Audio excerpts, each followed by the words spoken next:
عزیز دوستو، قرآن پاک میں اللہ تعالیٰ نے نبی پاک صلی اللہ علیہ وسلم کی شان بیان کی تو ایک مقام پہ ارشاد فرمایا کہ محبوب آپ اپنے غلاموں سے ایک اعلان یہ بھی کریں، ایک بات ان سے یہ بھی آپ کہیں، قل یا ایھا الناس، آپ فرما دیں کہ اے لوگو، انی رسول اللہ الیکم جمیعا، میں نا تم سب کی طرف اللہ کا رسول بن کے آیا۔ نبی پاک صلی اللہ تعالیٰ علیہ وسلم نے فرمایا کہ اللہ تعالیٰ نے نا مجھے مخلوق کا رسول بنا کے بھیجا ہے۔ حضور انسانوں کے بھی رسول ہیں، فرشتوں کے بھی رسول ہیں، جنوں کے بھی رسول ہیں، رسولوں کے بھی رسول ہیں۔ نبی پاک صلی اللہ تعالیٰ علیہ وسلم نے ہمیں جو سوچ عطا فرمائی وہ ایک امت کی سوچ دی حضور، کنتم خیر امت، تم بہترین امت ہو۔ یہ جو گروہ بندی کی سوچ ہے نا، یہ اپنے گھر کی سوچ، اپنی گلی کی سوچ، اپنے محلے کی سوچ، سوچوں کا محدود ہونا، یہ سید عالم صلی اللہ تعالیٰ علیہ وسلم کی سیرت مبارکہ کے پیغام کے مخالف ہے۔ حضور نے نا بڑے ذہن بنائے، بڑی سوچیں دی اور لوگوں کے ذہنوں کے اندر وسعت پیدا کی نبی پاک صلی اللہ علیہ وسلم۔ ہمارے ساتھ یہ مسئلہ ہوا ہے پچھلے کچھ عرصے سے، ہمیں پوری طرح بانٹا گیا ہے۔ آپ اس ملک میں رہتے ہیں جس کے 4 صوبے، لیکن چاروں صوبوں کے لوگوں کی سوچوں کو تقسیم کیا گیا۔ جس سیاسی جماعت کی حکومت سندھ میں ہے اس کی پنجاب میں نہیں، جس کی پنجاب میں ہے اس کی خیبر پختونخوا میں نہیں، ذہنی سطح پر تقسیم کی گئی، کبھی علاقوں کے نام پر، کبھی زبان کے نام پر، کبھی کسی نام پر۔ اہل حق، اہل سنت کے اندر بھی جو نظریاتی طور پر پختہ ہیں اور سواد اعظم ہیں، وہاں بھی چھوٹی چھوٹی تقسیمیں، اپنے اپنے گروہ، اپنے اپنے مفادات، اللہ ماشاءاللہ اپنے اپنے معاملات۔ ہمیں اس وسیع سوچ کی طرف ہمارے نبی پاک صلی اللہ علیہ وسلم نے بھیجا ہے کہ جس سوچ میں انسان اپنی نہیں سوچتا، اپنے پڑوسیوں کی بھی سوچتا ہے، اپنی نہیں سوچتا، اپنے خاندان کی بھی سوچتا ہے، اپنی نہیں سوچتا، اپنی ملت کی بھی سوچتا ہے۔ صرف اپنی بات نہیں کرتا، وہ اپنے سے جڑے ہوئے ہر انسان کی بات کرتا ہے۔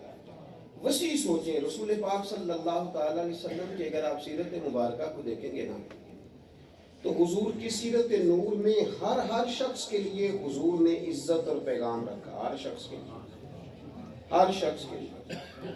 آپ کبھی غور کریں تو نبی پاک علیہ السلام کی خدمت میں جانور بھی آ کے اپنے دکھ سنا جایا کرتے، اور نبی پاک علیہ السلام نے جانوروں کے حقوق مستقل بنیادوں پر بیان فرمائے۔ یعنی انسان کی ضرورت تھی جانور کا گوشت کھانا، تو وہاں بھی اسے بے رحم ہونے کی اجازت نہیں دی۔ فرمایا ایک شخص کو دیکھا کہ بکری ذبح کر رہا ہے لیکن وہ اس کے سامنے ہی چھری تیز کر رہا ہے، تو محبوب نے فرمایا 2 دفعہ مارنا چاہتے ہو، اس کو 2 دفعہ مارنا چاہتے ہو، اس کی آنکھوں سے اوجھل کر کے اس ہتھیار کو تم تیز کرو، اس کے حق کا خیال کرو۔ نبی پاک صلی اللہ تعالیٰ علیہ وسلم نے نا رستوں کے، رستہ ہوتا ہے نا، رستوں کے حقوق بیان کیے۔ فرمایا رستوں کے نشان نہ مٹانا۔ لکھا ہوتا ہے نا ہمارے ہاں فیصل آباد اتنے کلومیٹر اور شیخو پورہ اتنا کلومیٹر، تو اس کے اوپر اشتہار نہیں لگا دینا چاہیے۔ حضور نے منع فرمایا رستوں کے نشان مٹانے سے۔ نبی پاک صلی اللہ علیہ وسلم نے رستوں کے حقوق بیان کیے، رستے کشادہ کرنے کا کہا۔ رسول پاک صلی اللہ تعالیٰ علیہ وسلم نے لوگوں کو آسانی فراہم کرنے کی بات کی۔ ہمارا یہ ماحول بن گیا ہے کہ ہمیں نا ہمارے گھر کے اندر ایک سبق دیا جاتا ہے، پھر ہم کسی جگہ وابستہ ہوتے ہیں تو وہاں بھی اسباق پڑھائے جاتے ہیں۔ اب لوگ ارادت اور عقیدت کے نام پر بھی لوگوں کو قائل کرتے ہیں کہ میرے سوا کہیں اور نہ جانا۔ عزیز بھائیو، وسعت ذہنی، اگر آپ بچوں کو یہ بات بتا دیں گے نا کہ صرف تمہیں اپنا سوچنا ہے، اپنے بچوں کا سوچنا ہے، اپنے گھر کا سوچنا ہے، تو ان کے ذہن چھوٹے ہو جائیں گے۔ اگر اللہ نے انہیں بڑی صلاحیت بھی دی ہوگی تو وہ ملک کے لیے کچھ کر نہیں سکیں گے، ملت کا کوئی کام نہیں کر سکیں گے۔ بڑی سوچیں، وسعت، آپ کا مزاج اس طرح کا ہو کہ آپ آپ یہ محسوس کریں کہ میں تو ملی کام کروں گا، میں بڑے بڑے کارنامے سر انجام دوں گا۔ آپ دیکھیں نا، اگر کچھ آدمی چھوٹی بات کرتا تھا نا تو حضور اس کے مقابلے میں اسے ایک بڑی بات ارشاد فرماتے۔ حضرت سراقہ بن مالک جب کلمہ نہیں پڑھا تھا تو فرماتے ہیں کہ ابو جہل نے اعلان کیا کہ جو حضور کو معاذ اللہ گرفتار کرے گا 100 سرخ اونٹ دیے جائیں گے۔ ہمارے یہاں چھوٹا مفاد نہیں رکھ لیا جاتا، یعنی چھوٹی سی بات ہوتی ہے، محفل میلاد میں بھی 25,000 30,000 کی چھوٹی بات، یہ چھوٹا مفاد ہے۔ آپ تو بہت بڑے آدمی ہیں، آپ تو رسول اللہ صلی اللہ علیہ وسلم کے سناف ہیں، آپ کی تو اربوں خربوں میں قیمت ہے، تو آپ یہ کیا بات کر رہے ہیں؟ آپ اپنا منصب تو دیکھیں، آپ اپنا منصب تو دیکھیں بھائی، اور آپ دیکھیں بات کتنی چھوٹی کر رہے ہیں۔ آپ نے کہاں اپنے آپ کو بند کر لیا؟ سراقہ بن مالک کہنے لگے کہ میں نے ایک گھوڑا لیا، چونکہ اعلان کیا تھا ابو جہل نے کہ جو حضور کو گرفتار کرے گا 100 سرخ اونٹ۔ 100 سرخ اونٹ مہنگے تھے، آج کل ہمارے پاکستان میں سائیوان نسل کی گائے مہنگی ہوتی ہے، فلانے نسل کا بکرا مہنگا ہے، ایک سرخ رنگ کا اونٹ ہوتا تھا عرب میں، ذرا مہنگا ہوتا تھا۔ کہتے میں 100 سرخ اونٹوں کے لالچ میں حضور علیہ السلام کی طرف بڑھا، میں نے حضور کو ایک جگہ پا لیا، ہجرت کے لیے تشریف لے جا رہے تھے، سرکار نے زمین کو حکم دیا، اللہ کی قدرت، حضور کا معجزہ کہ میرا گھوڑا زمین میں دھسنے لگا، میں نے حضور سے معافی چاہی کہ حضور معاف کر دیں، اب نہیں آپ کی طرف بڑھتا، حضور نے معاف بھی کر دیا۔ میرے اوپر پھر غلبہ ہوا نفس کا، میں پھر آگے بڑھنے لگا، پھر میرا گھوڑا زمین میں دھسنے لگا، 3 دفعہ میں نے معافی مانگی، 3 دفعہ حضور نے مجھے معاف کیا۔ اب میرے دل نے گواہی دینی شروع کر دی کہ یہ اللہ کے سچے رسول ہیں۔ اب میں جب حضور کی طرف ایمان کے ارادے سے بڑھ رہا تھا تو میرے ذہن میں تھے سرخ اونٹ، آپ کی توجہ ہے میری بات پر، میرے ذہن میں تھے سرخ اونٹ 100۔ حضور نے مجھے فرمایا اس وقت کی سب سے بڑی طاقت، جو بڑی سلطنت تھی، وہ کیسر روم کی تھی، اور وہ ہاتھوں کے اندر کنگن پہنتا تھا سونے کے، اور پوری دنیا میں اس کے کنگن معروف تھے، یعنی سب سے بڑی سلطنت کا سب سے بڑا بادشاہ، ظاہری طور پر بڑا آدمی۔ کہتے جب میں حضور کی طرف بڑھنے لگا تو کریم فرمانے لگے تو 100 سرخ اونٹوں کے لالچ میں آ گیا ہے، اور میں تیرے ہاتھوں میں کسرا کے کنگن دیکھ رہا ہوں۔ سب سے بڑی حکومت کے سب سے بڑے آدمی کے کنگن لینے، اتنی چھوٹی سی بات 100 سرخ اونٹ۔ حضور نے ذوق بدل دیا، انداز بدل دیا۔ نبی پاک صلی اللہ علیہ وسلم نے کہا کہ تم مطلب صرف یہی ہے، اتنی بڑی بات کر دی۔ کہتے میں کلمہ پڑھ گیا، اللہ نے توفیق دے دی، ایک ذرا کام کر لے۔ کہتے میں مسلمان ہو گیا سرکار۔ اب حضور یہ وعدہ کب کر رہے ہیں؟ یہ نوجوان بچے ذرا میری بات پہ غور کریں، سرکار مکے سے نکل رہے ہیں، مدینہ شریف ابھی پہنچے نہیں، ایک گاؤں پر بھی اسلام کی حکومت نہیں، لیکن محبوب وہاں بھی جب بات کرتے ہیں تو سلطنتیں فتح کرنے کی بات۔ یہ چھوٹی چھوٹی باتیں جو نا، سطحی سی باتیں، گھر بناؤں گا، بچے پالوں گا، پلاٹ خرید لوں گا، بڑی گاڑی، یہ تو بڑی سطحی سی سوچ ہے۔ مسلمان کی کبھی یہ سوچ ہوتی ہے؟ اقبال کہتے ہیں بازو تیرا توحید کی قوت سے کبھی ہے، کیونکہ اسلام تیرا دیش ہے اور تو مصطفی ہے۔ بڑی سوچ اپنی طبیعت میں پیدا کی جائے۔ نبی کریم صلی اللہ تعالی علیہ وسلم نے ارشاد فرمایا کہ نعرہ تکبیر، نعرہ رسالت، نعرہ رسالت، تاجدار ختم نبوت، پورے گلشن علی فخر و سعادت پیر سید علی اصفہانی جی کی دعوت برکاتہ قدسی آپ تشریف لائے ہیں۔ میں شاہ صاحب کی بلند ویلکم کرا گا، جناب حضور تشریف لائے۔ بسم اللہ۔ جی میں جلدی سے بات کرنا چاہ رہا ہوں کیونکہ نماز کا معاملہ ہے، آپ حضرات توجہ فرمائیں گے۔ اب حضرت سراقہ بن مالک کہتے ہیں میں مسلمان ہو گیا، میں نے کلمہ پڑھا، اب وقت بدلے، سرکار مدینہ طیبہ تشریف لائے، مکہ فتح ہوا، سرکار کا وصال ہو گیا، پر وہ کنگن نہیں ابھی آئے۔ حضرت صدیق اکبر کا وصال ہو گیا، حکومت کی، کنگن نہیں آئے، سیدنا فاروق اعظم کا دور آ گیا، حضرت سراقہ بوڑھے ہو گئے تھے، اب گھر میں رہتے تھے، اٹھا نہیں جاتا تھا۔ اگر کوئی شخص کہتا نا بڑے بیمار رہتے ہو تو فرماتے پریشان نہ ہو جاؤ، میرے پاس حضرت اسرائیل نہیں آئیں گے. کہا کیوں نہیں آئیں گے؟ فرمایا اس لیے کہ حضور نے فرمایا تھا کنگن آئیں گے، جب تک کنگن نہیں نہ آتے اتنی دیر تک موت بھی نہیں آئے گی.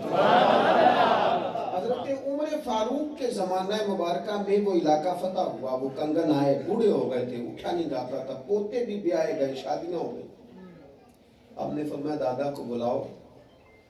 انہوں نے کہا حضرت اب تو بہت بڑے، اٹھا نہیں جاتا. حضرت عمر رو پڑے، فرمانے لگے کان میں ایک دفعہ کہہ دینا سراقہ کنگن آ گیا. میرے محبوب کا وعدہ تکمیل کو پہنچا، کہہ دینا کنگن آ گئے، پھر دیکھنا کیسے اٹھتے ہیں. کہتے ہیں بس جب ان کے کان میں کہا تو یوں لگا جیسے رب نے جناب زلیخا کو جوانی عطا کر دی. اٹھے وہ اور انہوں نے بستر چھوڑا. کہتے ہیں نبی پاک صلی اللہ علیہ وسلم کی وہ پیش گوئی، حضور سید عالم کی وہ غیب کی خبر پوری ہوئی. جناب سراقہ کے ہاتھوں میں کنگن آئے. جوانوں ہمیں لگا دیا گیا چھوٹی باتوں پہ، سطحی سوچوں پہ. آپ ضرور رہیں، اگر آپ کسی جماعت کو صحیح سمجھنے لگے ہیں، کسی پارٹی میں ضرور رہیں، لیکن اس کا مطلب یہ تو نہیں کہ دوسرا آپ کی نظر میں برا ہو گیا. آپ اپنے قبیلے کے اندر رہتے ہوئے دوسروں کو اس قدر زیادہ آپ گروہ کے قائل ہو جائیں کہ آپ کو روز لوٹا جائے، کبھی برادری کے نام پر، کبھی علاقے کے نام پر، کبھی قبیلے کے نام پر. اس سے تھوڑا اوپر اٹھیں، سوچوں کو تھوڑا بڑا کریں. نبی پاک صلی اللہ علیہ وسلم نے فرمایا میں نے جاہلیت کی رسمیں اپنے پیروں تلے رون دی ہیں.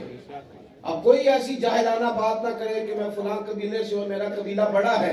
خدا کے بندو، اللہ کی بارگاہ میں اگر قدر ہے تو وہ تقوی کی ہے. اپنے ذہنوں میں وسعت، دلوں میں بڑا پن، مزاج کے اندر آپ دیکھو انسانوں میں کمزوریاں بھی ہوتی ہیں. نہیں ہو سکتا کہ سارے لوگ ٹھیک ہو جائیں، انسانوں میں کمزوریاں بھی ہوتی ہیں.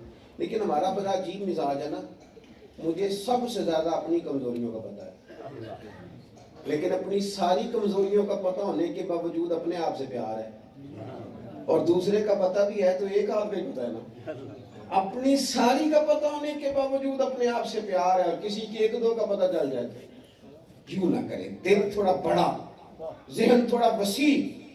ایک شخص کو سزا دی گئی، ان پر حکم حد لگائی گئی، ان کا وصال ہو گیا. یہ آپ کو سیاستہ میں حدیث ملے گی. ان کا وصال ہوا، ان پر باقاعدہ حد لگی. ایسا جرم تھا جس کی بنیاد پر حد لگائی گئی، اور اس اسلامی سزا کے نتیجے میں وہ وصال کر گئے. نبی کریم علیہ السلام گزر رہے تھے تو کچھ لوگوں نے کہا دیکھو کتنا بڑا جرم کر کے دنیا سے گیا ہے. میری بات کی سمجھ آ رہی ہے؟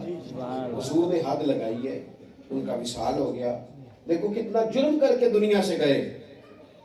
تو نبی پاک صلی اللہ علیہ وسلم نے فرمایا تم اس کی غیبت کر رہے ہو، مردہ بھائی کا گوشت کھا رہے ہو، اور وہ جنت کی نہروں میں گوتے لگا رہا. تم ابھی تک یہی اڑے ہوئے ہو. تم اپنے ذہن کو بڑا کیوں نہیں کرتے؟ جب رب معاف کر دیتا ہے تو تمہیں بھی ذہن بڑے کر لینے چاہیے. اپنی طبیعتوں میں وسعت لائیں. ہمارے بزرگ ہمیں کہتے ہیں کہ 14 طبق میرے دلے دے اندر تے میں تمبوں وانگوں تانے ہوں، دل دریا سمندروں ڈونگے کون دلاؤں دیا جھاڑے ہوں. آپ تھوڑی سی طبیعتوں کو جب وسیع کر لیں گے. دیکھیں ابو جہل کا مین مسئلہ کیا تھا؟ اس کا مسئلہ گروہ پرستی تھا. ایسا نہیں تھا کہ اسے حق کا پتہ نہیں تھا، اسے سب خبر تھی. سیرت کی کتابوں میں ہمیں ملتا ہے کہ نبی پاک صلی اللہ علیہ وسلم نا پہاڑ کی چوٹی پہ کھڑے ہو بیٹھ کے نا رات کو قرآن پاک کی تلاوت فرماتے تھے. ایسے راتیں کافی لمبی ہیں، جس نے آج کل تہجد نہیں نہ پڑھی اس نے کبھی بھی نہیں پڑھی. اول وقت آرام کریں اور رات کو اٹھیں اور تھوڑا وقت دیں. اگر 40 سال کی عمر تک 35 سال کی عمر تک مصلح پکا نہ ہو تو بعد میں پھر طبیعت لگتی نہیں. سحری میں اپنا معمول ضرور بنائیں سویرے اٹھنے کا. یہ خاص دن ہے. آپ ڈاکٹر جو آپ کو کہتے ہیں 8 گھنٹے نیند پوری کرو تو 7 بجے عشاء ہے اور ادھر 6:15 بجے فجر ہے. تو اتنی لمبی رات ہے، جس نے اب نہیں اٹھنا اس نے کب اٹھنا؟ صبح ضرور کچھ نہ کچھ. آپ 5 بجے بھی اٹھ کے نفل پڑھے تو ہو جائیں گے، کیونکہ تقریباً 5:30 بجے کے قریب اذان فجر کا وقت ہے. عزیز بھائی خوب توجہ کریں. نبی پاک علیہ السلام کا رات کو وقت دیتے تھے مصلی کو. سرور کائنات صلی اللہ علیہ وسلم پہاڑ کی چوٹی پہ بیٹھ کے قرآن پاک کی تلاوت فرماتے. اچھا قاری قرآن پاک پڑھے تو سننے کو جی چاہتا ہے، اور جب خود محبوب قرآن پاک پڑھے سرکار تلاوت فرماتے. عجیب حال ہو گیا کہ ابو جہل بھی کسی جھاڑی میں چھپ کے حضور کی تلاوت سنتے، ابو سفیان ابھی کلمہ نہیں پڑھتے تھے، وہ بھی چھپے ہوئے تھے، اخنس بن شریح بھی کسی جھاڑی میں۔ تھوڑی دیر نہیں کہ دلچسپی پیدا کرو قرآن پاک، تھوڑی دیر نہیں، ساری رات حضور نے پڑھا اور ساری رات تینوں نے سنا۔ یہ بہت مشکل کام ہے، ساری رات۔ صبح نکلنے لگے تو کسی کونے میں ملاقات ہوگی، تو کدھر آیا تھا؟ اس نے کہا تو کدھر آیا تھا؟ تیسرا کہنے لگا مجھے بتاؤ نا تم کدھر آئے تھے دونوں؟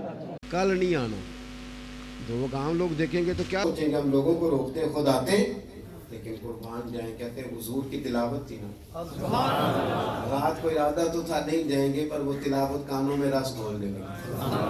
کبھی بستر کی یہ کروٹ بدلی تو کبھی وہ بدلی، تو جب نہ رہ سکے تو چلے گئے پھر اٹھ کے، جگہ بدل بدل کے بیٹھ گئے۔ مسلسل آتے رہے، روز کہتے رہے آج نہیں آنا، پر کئی دن آتے رہے۔ ایک دن پکا کیا کہ آج کے بعد نہیں آئیں گے، ورنہ عام لوگ بھی آنا شروع ہو جائیں گے۔ جب یہ طے ہو گیا تو اخنس بن شریح کہتے ہیں میں صبح نا ابو جہل کے گھر چلا گیا، میں نے کہا یار یہ تو بات پکی ہے نا کہ وہ جو پڑھتے ہیں بڑا سونا پڑھتے ہیں، اب تو بتا، توجہ ہے میرے عزیزوں؟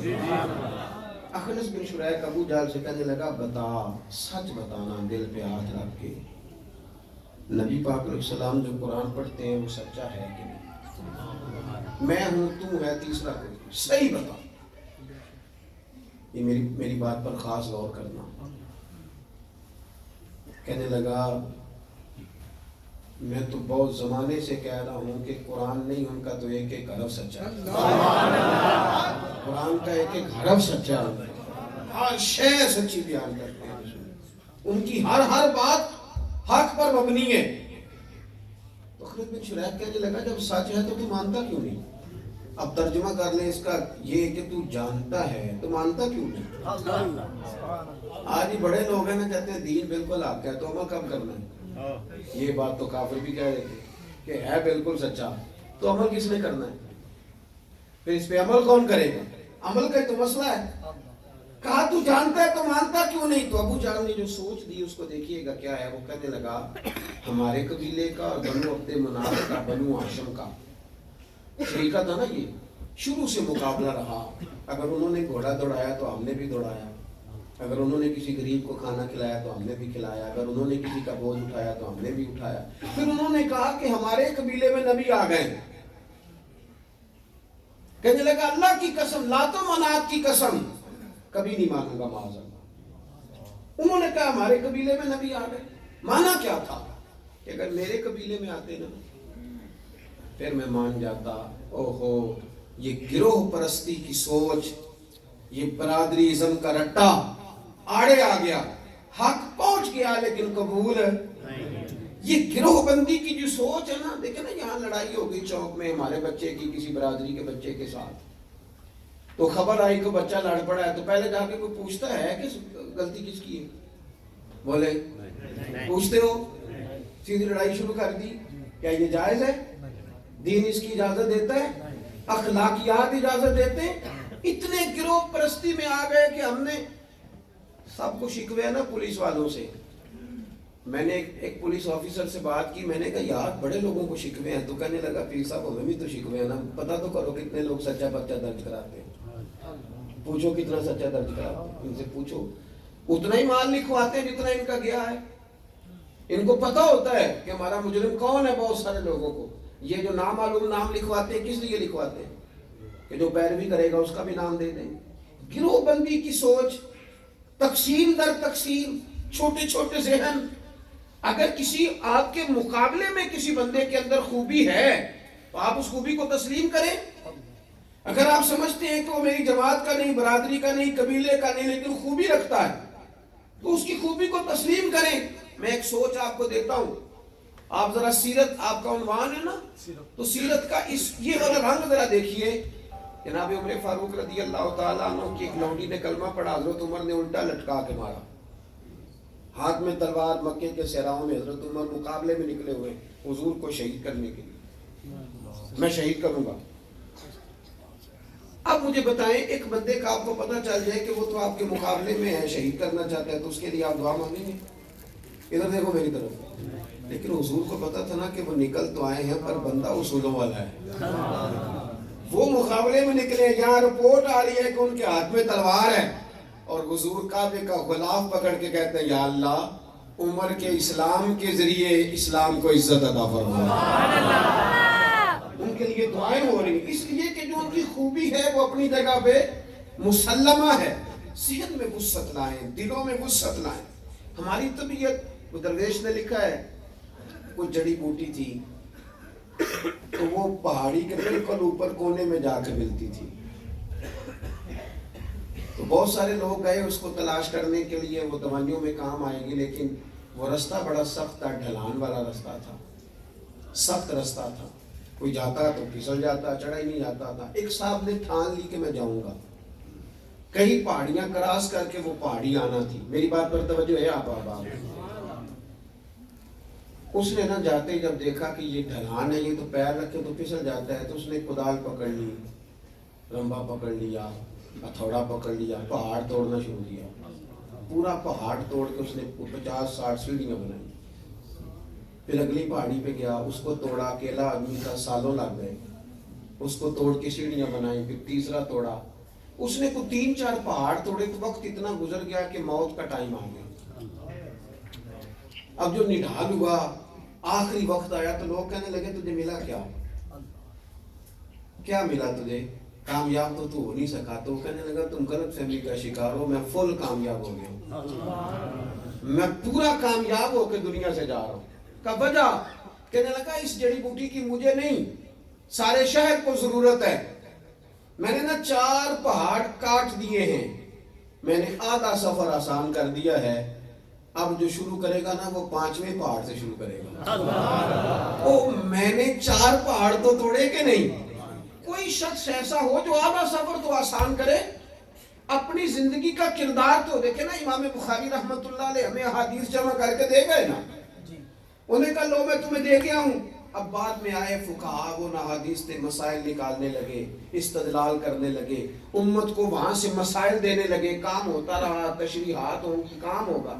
لیکن امام بخاری نے ہمارا یہ سفر تو ختم کیا نا کہ ہم خود چل کے جائیں, حدیث ڈھونڈ کے لائیں, اس پر جرح کریں, راویوں کا پتہ کریں. یہ کام انہوں نے آسان کر دیا. ہمیں حضور کی سیرت یہ بتاتی ہے کہ زندگی میں کچھ ایسا کرو جس کے قوموں کا, ملکوں کا, ملتوں کا, علاقوں کا فائدہ ہو. یہ چھوٹی سوچیں پیدا کر لینا, گروہ پرست ہو جانا, تھوڑا سا لالچ زندگی کا, اور تھوڑی سی دنیا بات کرنا, اور اس سے کبھی باہر ہی نہ آنا.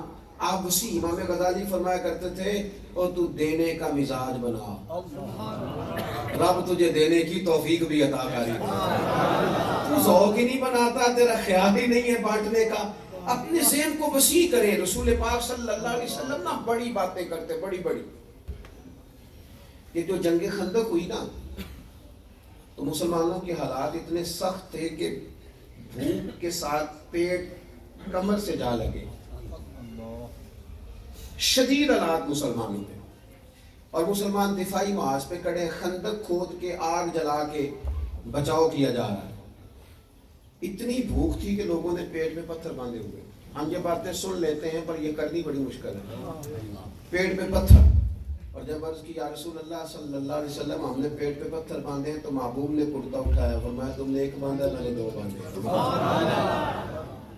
اب وہ اتنا ڈھلان آ گئی, کھود رہے تھے نا تو نیچے سے, چونکہ عرب شریف کے اندر پہاڑ کافی ہیں, تو نیچے ایک ڈھلان آ گئی, ایک چٹان آ گئی, ٹوٹتی نہیں تھی.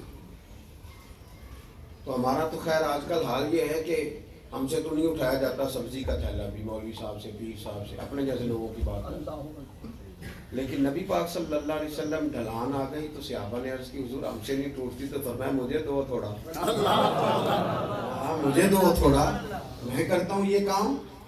اور خدا کے بندو, میٹھا کھانا بھی سنت ہے, مسواک کرنا بھی سنت ہے, اور مسجد نبی بن رہی ہو تو روڑے اٹھا کے لانا بھی حضور کا طریقہ ہے. یہ بھی محبوب پاک کا طریقہ ہے, اس پر بھی عمل ہونا چاہیے. تو حضور نے فرمایا مجھے دو تھوڑا, میں توڑتا ہوں. آپ میری بات پر غور کریں گے, ابھی مکہ بھی فتح نہیں ہوا. وہ جب چٹان حضور کے سامنے آئی تو سرکار نے ہتھوڑا پکڑا, ایک زور سے مارا تھوڑا. اور پتہ کیا فرمایا؟ فرمایا لو بھائی اللہ نے ملک شام کی کنجیاں بھی مجھے دے دی، یہ شام بھی فتح ہو جائے گا ہمارا ہی. دوسرا تھوڑا مارا تو محبوب فرمانے لگے لو بھی اللہ نے عراق کی کنجیاں بھی ہمیں دے دی. تیسرا تھوڑا مارا تو فرمایا لو بھی فارس بھی فتح ہوگا، اللہ نے اس کا بھی وعدہ فرما لیا. اب حضور اندر ہیں خندق کے، چٹان کو توڑ رہے ہیں، اور جب فرماتے ہیں نا لو بھائی رب کریم نے مہربانی کر دی علاقے دے دیے، کوئی سے ابھی یہ نہیں کہہ رہا کہ حضور کب فتح ہوں گے، کس طرح ہوں گے، ابھی تو مکہ نہیں فتح ہوا.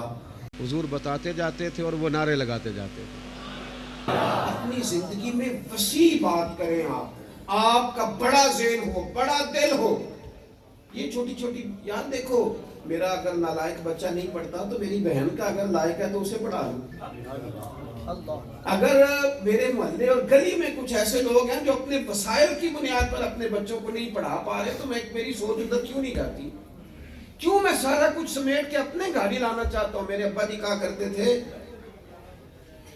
پڑوسی کی آگ اس لیے بھی کبھی کبھی بجھا دینی چاہیے، خدا نہ خواستہ پڑوسی کے گھر میں آگ لگ جائے تو اس لیے ہی بجھا دینی چاہیے کہ اگر اس کی نہ بجھائی تو کہیں میرے گھر ہی نہ آ جائے. دائیں بائیں آگ بجھ جائے تو اپنا گھر بھی بچ جاتا ہے. اگر آپ سوسائٹی کے اندر اچھا کردار پلے کریں گے، ذہن کو وسعت دیں گے، یہ چھوٹی چھوٹی سطحی سوچوں سے باہر آئیں گے، کیا مثلا ہمارا نفع ہے؟ آپ یقین کریں کچھ بھی نہیں. اتنا سا چھوٹا سا مال کمانے کے لیے ہم اربوں خربوں کا ملی نقصان کرتے ہیں.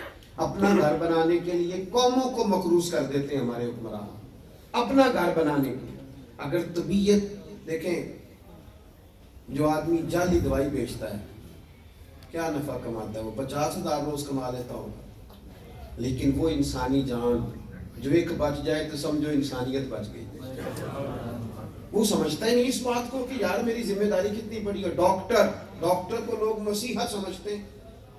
میں نے دیکھا ڈاکٹر اگر کہہ دینا آپ کو کچھ بھی نہیں تو بابا جی آرام سے سو جاتے ہیں، لیکن وہ ڈاکٹر ہے، وہ کس لالچ میں پڑ گیا؟ تو دیکھ تو صحیح اللہ نے تجھے کہاں کھڑا کیا کہ تیرے جملوں سے لوگوں کو سکون ہو جاتا ہے، اور تو کہتا ہے کہ پہلے باہر 2,000 جمع کراؤ گے تو میرے پاس آؤ گے. تو میٹھا بولتا ہی نہیں، تیری طبیعت ہی نہیں. میں آپ کو بڑے درد سے کہتا ہوں کہ وہ لوگ جو خانقائی ہیں، ان کے پاس لوگ عقیدت سے چل کے جاتے ہیں، وہ کہتے ہیں 3 منٹ سے زیادہ مرید کے پاس نہیں بیٹھنا ورنہ مرید ادب نہیں کرتے. اور کئی دفعہ ہوتا کہ آپ تھوڑا پیار زیادہ کر لیں تو صاف بھی سمجھتے ہیں کہ ایسا نہیں ہے. لیکن آپ کو ان کی طرف دیکھ کے اپنا رویہ بدلنا ہے. آپ تو یہ دیکھیں وہ نبی پاک صلی اللہ علیہ وسلم کا دین سیکھنے آیا ہے، اور آپ بیٹھے کہاں ہیں؟ منبر رسول پر، مصلی رسول پر. آپ کی تو بہت بڑی سوچ ہونی چاہیے. آپ کو تو ملی بات کرنی چاہیے تھی، قومی بات کرنی تھی. میں نا طالب علموں سے کہتا ہوں اکثر مدرسے کے کہ 100 بندے تمہارے پاس جمعہ پڑھنے آتے ہیں تو ایک بندہ اگر مخالف بھی ہو تو ساری تقریر مخالف پہ نہ کر دیا کرو، اس کو بھول جاؤ تھوڑی دیر کے لیے. اشارے سے بات کریں جی، اشارے سے، بول کے نہ کریں. او بھائی نہ بولے، اللہ خوش رکھے، نہ بولے جی آپ، اللہ جزائے خیر، اشارے سے بات کریں. سنگیو ساری تقریر اس بندے پہ کر دینے کی کیا ضرورت ہے؟ آپ جو 99 باقی دین سیکھنے آئے ہیں ان پر بھی تو بات کریں نا. ایک بندے کو ذہن میں رکھ کے کہ یہ میرا مخالف ہے. میں بچوں سے کہتا ہوں ایک مخالف ہو تو نظر بھی نہیں لگتی بندے کو، کوئی ہونا چاہیے. وہ ہارون رشید چلے گئے نا ایک مولانا کے پاس جمعہ پڑھنے، تو قابو آ گیا تھا. ابھی مولوی صاحب سے بھی جو ہو سکتا تھا انہوں نے کی، بس ساری باتیں کر دی 1 منٹ میں، سارا کچھ ہی کہہ دیا. سخت سست بولا. جمعے کی نماز کے بعد ہارون رشید نہ بڑی گرم جوشی سے ملے مولانا صاحب سے. کہنے لگے مولانا آپ تو بڑے ناراض ہیں مجھ سے. کہنے لگے سارے صوبوں سے تیری شکایتیں آتی ہیں. تو وہ کہنے لگا مولانا شکایتیں تو ضرور آتی ہوں گی پر ایک بات کر لوں کا کر لو. کہنے لگا میں اتنا برا تو نہیں جتنا فرعون تھا. تو میں نے آپ کو فرعون کب کہا؟ کس نے کہا آپ فرعون ہے؟ تو کہنے لگے آپ سورہ طٰہٰ پڑھے نا. حضرت موسیٰ علیہ السلام فرعون کے پاس جانے لگے تو رب کریم نے فرمایا موسیٰ فرعون سے ذرا نرمی سے بات کرنا. تو اگر اس سے نرمی سے بات ہو سکتی ہے تو ہارون رشید سے بھی تو ہو ہی سکتی ہے. آپ اپنے لہجے میں، ماحول میں کچھ ایسی باتیں لائیں جس میں محسوس ہو کہ آپ کی ایک بڑی سوچ ہے، آپ ایک وسیع بات کرتے. وہ میں ان بھائیوں کو بھی جانتا ہوں جن کی بہن کبھی 2,000 مانگ لینا، وہ کہنے لگے بہن تینوں کی دساں آتی بڑا تانگی. حالانکہ یہ تو 6,000 کی رات روٹی کھا کے آیا دوستوں کے ساتھ. آپ کا ذہن ہی بڑا نہیں, آپ کی طبیعت میں وسعت نہیں. کاش آپ کی طبیعت میں وسعت ہوتی تو اللہ تعالیٰ نے اشرف المخلوقات بنایا, حضور کا غلام بنایا. آپ کے تو گھر لنگر پکتے اور دنیا کھاتی, لیکن اس کے لیے پہلے دل کا, جگر کا, ذہن کا بڑا ہونا شرط ہے. یہ جہاں آج منگلا ڈیم ہے نا, یہاں پہلے میر کچھ شہر تھا, پھر کسی حادثے میں شہر تباہ ہوا. جس آفیسر کی ڈیوٹی تھی وہاں, وہ کہتا ہے میں اپنی جیپ میں گزر رہا تھا, ملبہ اکٹھا ہو رہا تھا, تو ایک بوڑھا شخص اور اس کی بیوی گدھے پہ 2 بوریاں رکھ کے وہاں سے گزر رہے تھے, ہاتھ ان کے کانپ رہے تھے. تو میری روک کے نا گاڑی, تو وہ مجھ سے کہنے لگے بیٹا حکومت کا جو خزانہ کا دفتر ہے جہاں حکومت پیسے جمع کرتی ہے وہ کدھر ہے؟ تو میں نے کہا بابا جی خیر ہے. کہنے لگے پتر ہمارا شہر تباہ ہو گیا ہے, ہماری بستی ساری اجڑ گئی ہے, تو میں نے اور میری بیوی نے نا ملبہ صاف کر کر کے سونا چاندی کچھ اور دھاتیں بوریوں میں جمع کی ہیں. اب ہم حکومت کے خزانے میں جمع کرانے جا رہے ہیں تاکہ ہمارا شہر پھر سے بس جائے. یہاں ہمارے بزرگوں کی قبریں ہیں, ایسا نہ ہو کہ یہاں دنیا آنا جانا چھوڑ دے. ہمارا نا شہر آباد ہو جائے, شہر گھر نہیں. یہاں تو بھئی یہ حال ہم نے کر دیا کہ ایکسیڈنٹ ہو جائے تو لوگ موبائل چوری کر لیتے, زخمیوں کے لوگ زیورات اتارتے. یہاں تو اس طرح کا ذوق لوگوں کا بنا دیا گیا ہے. ہمیں پھر سے امت ہو کر کردار ادا کرنا پڑے گا. ہمیں رسول کائنات علیہ السلام کا وہ دیا ہوا بڑا ذوق, اس پر ہمیں آگے بڑھنا پڑے گا. ہمیں وہ والی سوچ لانی پڑے گی. جب حضور نے فرمایا صحابی سے کہ میرے مہمان کو کھانا کھلاؤ, تو اس نے اپنی بیوی سے کہا تھا بچے بھوکے سلا دے اور چراغ ٹھیک کرنے کے بہانے اسے بجھا دے. ہاتھ چلاتی رہنا لیکن مہمان پیٹ بھر کے کھائے. دنیا آوے تے کھا جاوے تے راضی ہوئے بھلا, اس کو پیٹ بھر کے کھلا. میاں بیوی بھوکے سوئے, بچے بھوکے سوئے, اپنے بچے بھوکے سلائے کسی کے لیے. اپنے بچے اللہ نے قرآن نازل کر دیا وَيُقْصِرُونَ عَلَىٰ أَنفُسَهُمْ وَلَوْ كَانَ بِهِمْ خَصَاصَةٌ. کچھ لوگ وہ بھی ہیں جو دوسروں کو ترجیح دے دیتے ہیں اگرچہ انہیں بڑی ضرورت بھی ہو. کہتے ہیں صبح میں حضور کی بارگاہ میں گیا تو بتانا نہیں پڑا. کریم فرمانے لگے رات جو تو نے عمل کیا نا اللہ کو بھی بڑا پسند آیا ہے, رسول اللہ کو بھی بڑا پسند آیا. تھوڑا سا نا اظہار کا مزاج بنائے, تھوڑی سی سوچ.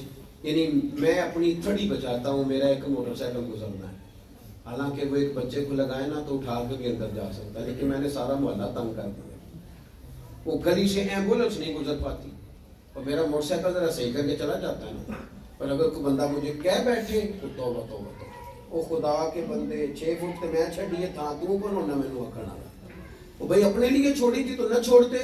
میں نے دیکھا رستوں کے معاملے میں لوگ اتنی کنجوسی کرتے ہیں, حالانکہ آپ کی گلی سے گزرے تو کشادہ ہو کے گزرے, صحیح ہو کے گزرے. تو سیرت نبوی ہمیں یہ کہتی ہے کہ تمہاری سوچیں چھوٹی نہیں ہونی چاہیے, تمہارے دل چھوٹے نہیں ہونے چاہیے, تمہاری طبیعتیں بڑی ہوں, تمہارا مزاج, تمہارا حوصلہ بولیے کبھی کبھی نہ ہنسنا بھی سیکھیں. یعنی ہمارے بعض لوگ یہ کہتے ہیں کہ سارے دکھ جائیں گے تو پھر میں نے ہنسنا ہے. سارے وہ میں جناب آپ کو بتاؤں دکھی بڑا ہوں, تو میں کہتا ہوں نبی پاک صلی اللہ علیہ وسلم سے زیادہ تکلیفیں تو کسی نے نہیں نہ دیکھی.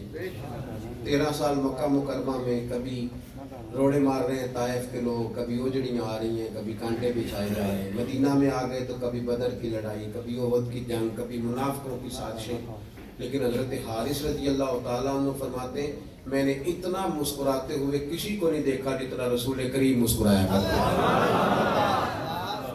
آپ اگر اپنی سوچ اتنی محدود کر لیں گے کہ ہر وقت کسی ایک چیز کو ذہن میں لے کے آپ کا غصہ ہی نہیں جاتا, تلخی نہیں جاتی, کبھی کبھی ہنسے بھی.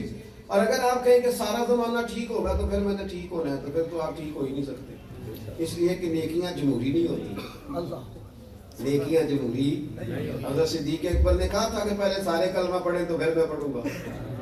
حضرت علی نے کہا تھا کہ پہلے سارا کلمہ پڑھیں مکے والے تو پھر پڑھوں گا. انہوں نے کہا بس ہمیں سمجھ آ گئی ہے دین حق ہے, تو کوئی مانے نہ مانے ہم ضرور مانیں گے. آپ لوگوں کو دیکھ کے نیکی کریں گے تو کر ہی نہیں سکتے. دل بڑا کریں, ذہن میں وسعت لائیں, ہمیں رسول اللہ صلی اللہ علیہ وسلم نے وہ دین دیا ہے جس میں حضور نے خلق کی بات کی. فرمایا مخلوق کی چونٹیاں ایک جگہ سے صحابہ کہتے ہیں آگ لگائی تو چونٹیاں جل گئیں تو حضور ناراض ہو گئے.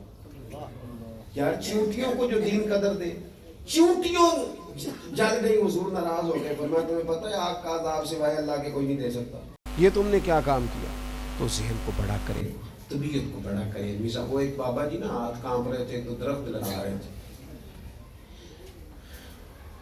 کسی نے کہا اینگل ہوتے ہیں نا دو سوچ کے, ایک اینگل یہ ہے کہ یار دیکھو بابا جی کتنی محنت کرتے ہیں, اور ایک اینگل یہ ہے دیکھو اس عمر میں بھی سکون نہیں.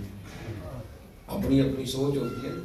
تو ہاتھ کانپ رہے تھے, درخت لگا رہے تھے. تو ایک شخص نے کہا حضور اتنی تکلیف میں, تو وہ کہنے لگے اصل میں نا ہمارے بڑوں نے درخت لگائے تھے تو ہم نے پھل کھائے, ہم خود غرض نہیں مرنا چاہتے ہیں ہم بھی کوئی درخت لگا جائیں تاکہ آنے والی نسل بھی کوئی پھل کھا لے. تو جو پچھلوں نے لگائے تھے اگر ان کے پھل آج ہیں تو ہمیں بھی تو کوئی لگا جانے چاہیے تاکہ آنے والی نسل کو بھی کچھ ملے. اللہ تبارک و تعالی ہمیں نبی کریم کے قدمین کی برکت سے وسعت قلبی عطا فرمائے.